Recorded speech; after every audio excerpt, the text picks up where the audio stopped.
여기 보니까 얘 같은 경우는 병해충 관리용으로 나왔고 예. 맞죠? 이거 같은 경우는 똑같이 토양 개량 및 작물 생육용자재 그렇죠. 이렇게 두 개 같이 예. 이렇게 나와 있네요.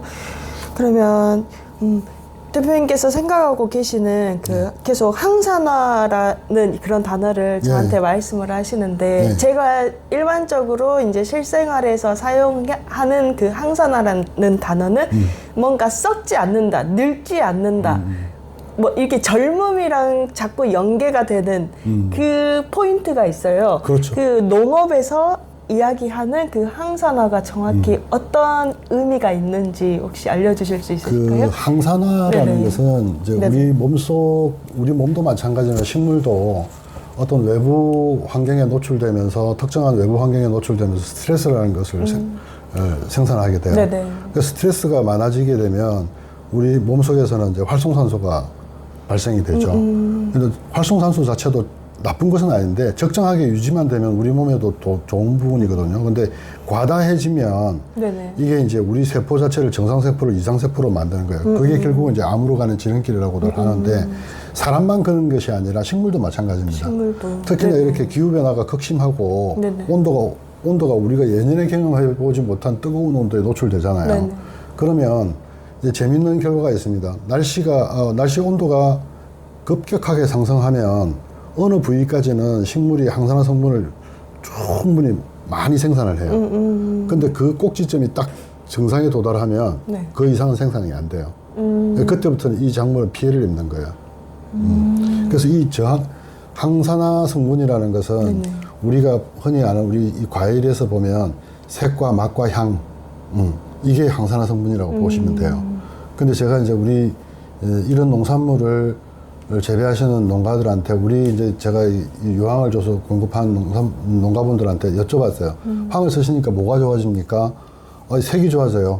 공통적으로. 네네. 예, 그다음에 맛이 좋아져요. 그다음에 경도가 좋아져요. 경도. 이게 경도가 지금 저장성이랑 관련된 그 저장성하고 관련이 있죠. 네네. 그래서 이런 말씀을 하시거든요. 그래서 제가 이제 거꾸로 생각을 해본 거죠. 그러면 그것은 거꾸로 보면 항산화 성분인데 그렇다면 황이 들어가서 효소가 충분히 공급되고 이렇게 재배된 농산물들은 항산화 성분이 훨씬 높을 것이다. 그래서 2017년부터 이제 이렇게 농가에서 생산된 농산물을 수거해서 전부 이제 분석센터에 보내서 분석을 해보니까 보통 단인생 작물들은 한 10배 이상 증가가 돼요. 항산화 성분이. 그 얘기는 딸기 같은 경우 예를 들면 이 딸기를 먹다가 일반 딸기를 먹으면 난 저건 안 먹을래라고 얘기가 나온다는 얘기예요. 그만큼 맛이 틀려진다는 거예요. 그만큼 당도가 그렇죠. 높다는 뜻일까요? 당도도 높지만 새콤달콤한 그러니까 우리가 이제 소비자분들이 조금 이제 생각하셔야 될 게 뭐냐면 농사 짓는 분들이 너무 부담스러워하는 게 당도를 계속 끊임없이 올리고 싶어 하시거든요. 네네. 근데 이제 그걸 올리기 위해서 투자도 엄청나게 많이 하세요. 네네. 그럼 그게 사람 몸에 가장 좋으냐 하는 것은 또 다른 문제예요.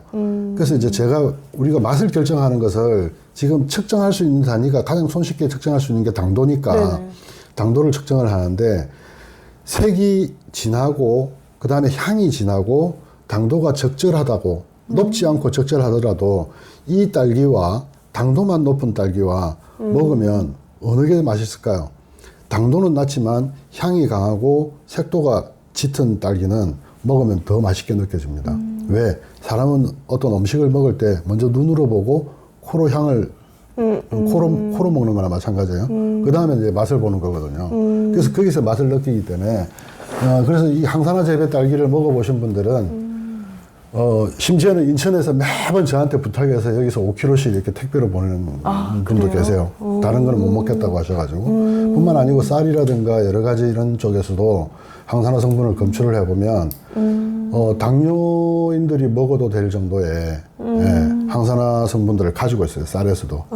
특히 단백질 함량은 또 현격하게 낮아지거든요. 그런 쌀들은 맛이 굉장히 좋습니다. 그래서 일본의 고급미하고 견저도 네네. 전혀 뒤지지 않을 정도의 그런 품질을 가지고 있어요. 특히 이제 제가 깜짝 놀랐던 것은 홍천에 오미자 재배를 하시는 분인데 네네. 제가 말씀드린 대로 항산화 재배를 시행을 해서 그 오미자를 가지고 항산화 성분을 검출을 했더니 네네. 논이의 무려 4배예요. 항산화 성분 함량이. 이거 근데 문제는 그 오미자를 내가 양껏 먹는다고 해서 탈이 나진 않죠. 근데 논이는 양껏 먹으면 탈이 나요. 그래서 우리 농산물에도 네네. 사실은 네네. 우리가 재배법을 재배 과정에서 네네. 너무 어떤 이 시장에서 수익성만 보고 과일에 집중해서 농사를 짓다 보니까 나무는 좀 더 안실했다고 보는 거죠. 그래서 나무가 갖고 있는 항산화력이라는 게 있어요. 그래서 이게 이제 효소가 형성이 되면 온도 저항성이라든가 병해충 저항성이라든가 습도 저항성이라든가 이런 것들이 다 좋아지거든요. 그리고 그 효소가 결과적으로는 꽃을 강하게 만들고 또 꽃이 잘 피게 만들고 네. 또 수정이 잘 되게 하고 네네. 또는 이제 그 과일의 당도를 올리고 경도를 올리고 색도를 올리는데 역할들을 다 할 수 있는데 이 원재료가 되는 이런 황이라든가 이런 미네랄이 충분히 들어가지 않은 상태에서 당도제, 경도제 막 집어넣어 가지고 급속하게 다 품질을 올리려고 하면 비용만 상승될 뿐이지 큰 네네. 효과는 볼 수가 없어요. 갑자기 대표님께서 이 부분에 대해서 이야기하시는데 그 스테비아 토마토 생각났거든요. 네. 제일 처음에는 농협 하나로마트에서 가서 이제 스테비아 토마토 시식해보고 너무 다니까 그렇죠. 처음 먹는 맛이니까 중독된 것처럼 먹다가 그렇죠. 이게 결국에는 물리고 이게 토마토인가 싶을 정도로 별로더라고요. 네. 이제 점점 멀어지더라고요. 그래서 다시 제자리 걸음으로 이제 토마토 본연의 맛을 그렇죠. 맛이 나는 그런 클래식한 그러니까 예. 원래의 토마토로 돌아와서 지금 사 먹곤 하는데 똑같지 않나 싶어요. 제일 처음에는 당도만 한다고 막 했을 때랑 그렇죠. 이렇게 황이라든지 해조 추출물 이런 걸 사용해가지고 진짜 항산화 농법을 적용을 해서 작물의 본연의 맛을 그렇죠. 살리고 본연의 그런 기질들을 딱 살린 음식들을 먹었을 때 우리 몸에서 더 반응이 이게 중독할 만큼처럼 충동적이지는 않으나 지속 가능하게 먹을 수 있지 않나 하는 생각이 방금 옳은 딱 말씀이에요. 들었거든요. 네, 옳은 말씀이에요. 그래서 그 네네. 단편적인 예를 보자면 이제 네네. 저는 이렇게 봐요. 불과 뭐 항산화 얘기가 나온 지가 우리 이제 TV를 통해서 나온 지가 10여 년이 돼요. 근데 이제 네네. 그 이전에 이제 어떤 얘기들이 있었냐면 옛날에 우리가 뭐 옛날에 네. 과일은 맛있었는데 옛날에 밥은 맛있었는데 옛날에 채소는 맛있었는데 근데 그렇게 얘기하면 한간에 어떤 분들은 아 그때는 먹을 게 없으니까 그래라고 얘기를 했어요. 근데 그게 아니라는 거죠. 그게 맞는 말씀이에요. 그때는 맛있었어요. 왜? 우리가 그때는 연탄 떼고 나무 떼던 시절이었지만 공기는 좀 비록 탁할 수 있지만 황이나 이런 부분들이 대기중으로 네네. 대기중으로 올라가고 그것이 다시 토양으로 공급되고 하는 이 대류 과정을 거쳤기 때문에 충분히 그런 맛을 가지고 있었고 근데 지금은 이제 우리가 뭐 대기 환경이나 이런 걸 위해서 그렇죠. 이제 절제를 하니까 그 상태에서 급속하게 빨리 키워서 빨리 시장에 내놓아야 되는 어떤 이런 경제 활동이 농사로 대변되다 보니까 네네. 이제 그런 품질은 떨어진 거죠 사실은. 그러면 이제 이게 소비자들 입장에서 먹어볼 때 이걸 억지로 맛을 여기다 내가 몸을 여기다 익숙하게 맞춰야 되는 경우가 된 거죠. 근데 그렇지 않다는 거예요. 네네. 제대로 키우면 맛있어요. 그 딸기를 제가 이제 한번 언제 내가 우리가 여기 한번 게릴라 네네. 시식회를 한번 해보자고요. 딸기를. 좋아요. 네네. 그래서 이제 해보면 네네. 보통 일반 딸기를 드실 때 소비자들이 딱 먹고 나면 첫 맛은 딸기 맛이 나요. 근데 끝에 가가지고 시큼하게 물 맛이 나요. 네네. 그러면 대부분 그 여자분들은 시큼한 걸 좋아하니까 계속 드시는데 네네. 남자분들은 두세 개 먹다가 손을 놔버려요. 근데 이제 제가 여기 우리 농가분들이 상담차 이렇게 오시면 네네. 인근에서 딸기를 가져다가 500g짜리 한 포를 이렇게 드리면 남자분도 앉아서 계속 드세요. 왜냐면 그 향이 네네. 계속 입안에 은은하게 남아가지고 계속 먹게 만들어요. 그래서 이제 그것도 토마토도 마찬가지고 뭐 여러 가지 작물들을 거의 대부분 다 이렇게 성분 분석을 해보면 네네. 항산화 함량도 굉장히 늘어나고 맛도 좋아지고 저장성도 좋아지더라. 그래서 이제 이게 이제 제대로 된 먹거리라고 볼 수 있는 건데 일부 요즘은 이제 뭐 유기농 하시는 분들이 그 항산화력을 체크해서 네네. 식물의 항산화력을 체크해서 일정량 이하가 되면 아예 납품도 못하는 뭐 그런 단체도 있다고는 해요. 그래서 이제 이게 점점 확대되어 갈 거다. 그래서 어떻게 보면 이게 이제 항산화 재배법이라는 것이 제가 이제 뭐 이름을 지어서 이제 이렇게 말씀을 드리지만 앞으로 농사에서 기후 변화를 우리가 어떻게 마음대로 조절할 수는 없잖아요. 그러니까 이제 기후 변화는 그대로 더 강화되겠지만 거기서 우리가 농사를 안 지을 수 없으니 앞으로 그래도 한 10년은 농사를 지어야 된다고 하면 네네. 그나마 버텨갈 수 있는 힘이 될 수도 있겠다. 또 이렇게 항산화 재배를 했더니 결과물이 맛이 좋아지고 저장성이 좋아지니까 이건 또 수익을 더 향상시키는 방법이 되겠다. 그래서 일거양득이죠. 함으로 해서. 그래서 이제 그에 따른 그러면 이제 시장에서 이렇게 재배된 딸기나 사과나 야채들을 어떻게 시장에서 선별해서 판매할 거냐. 이제 그런 거에 대한 대안도 저희가 이제 제시해 놓고 있습니다. 그거는 이제 다음 시간에 네네. 제가 이제 실제로 보여드릴게요. 아, 네네. 대표님 말씀 듣다 보니까 친환경 농업, 유기농업, 그리고 항산화 농업, 이게 다 연결고리로 이루어지지 않나 하는 생각이 들어요. 전혀 관련 없다고 볼 수는 없죠. 네네. 이게 교집합이 분명히 있을 거고, 또 지구 온난화가 문제가 됨에 따라서 방금 말씀하신 그 항산화 농법이 같이 이제 이슈로 해서 그렇죠. 네, 원래 수면 위로 계속 올라올 것 같은 느낌이 들어요. 그래서 몇 가지 네네. 이제 제가 이제 여기에다가 조금 더 덧붙이고 싶은 성분들이 있어요. 그래서 이제 그것을 네네. 제가 주도적으로 만들어서 막 이렇게 하기에는 네네. 그럼 재미가 없을 것 같아요. 그래서 이제 우리 대표님처럼 이런 스마트 캘포고를 생산하시는 대표님이나 또 네네. 어떤 내가 필요로 하는 이런 기후변화에 도움이 될 만한 어떤 물성을 가지신 제품들을 생산하는 분들을 찾아내서 그것이 같이 어우러져서 농가들한테 항구적으로 좀 편안하게 농사를 지을 수 있고 또 그 농사의 결과물이 품질이 좋아지고 그래서 거기에 소득이 더 증대되고 또 그것을 사 먹는 소비자분들이 네. 이건 확실히 달라. 이게 정말 맛있네.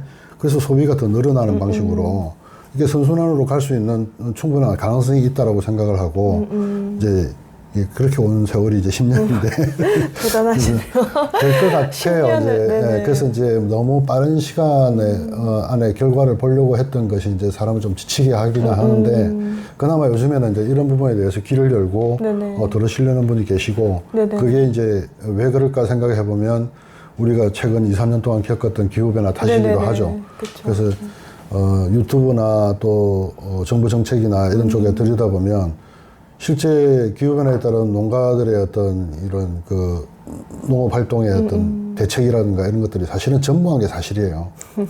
대부분 보면 뭐 스마트 농장 지어야 된다 그러고 뭐 시설 재배해야 된다라고 나오는데 예를 들어 뭐 사과 농사를 시설 재배로 하자 그러면 엄청난 비용이 들어가겠죠. 그래서 과수를 그래서 뭐 시설 그것들이 재배로 하려면. 되면 좋겠죠. 그렇게 되면 네네. 좋은데 그러기 전까지 우리 농가들이 그렇게 할 수 없는 농가들이 겪어내야 될 어떤 어려움이라든가 이런 부분들을 이렇게 농자재를 이런 업을 하시는 이런 대표님들이 좀 모여서 이런 것들을 기후변화와 맞춰서 좀 생각을 해줘야 되고 또는 이제 품질도 마찬가지죠.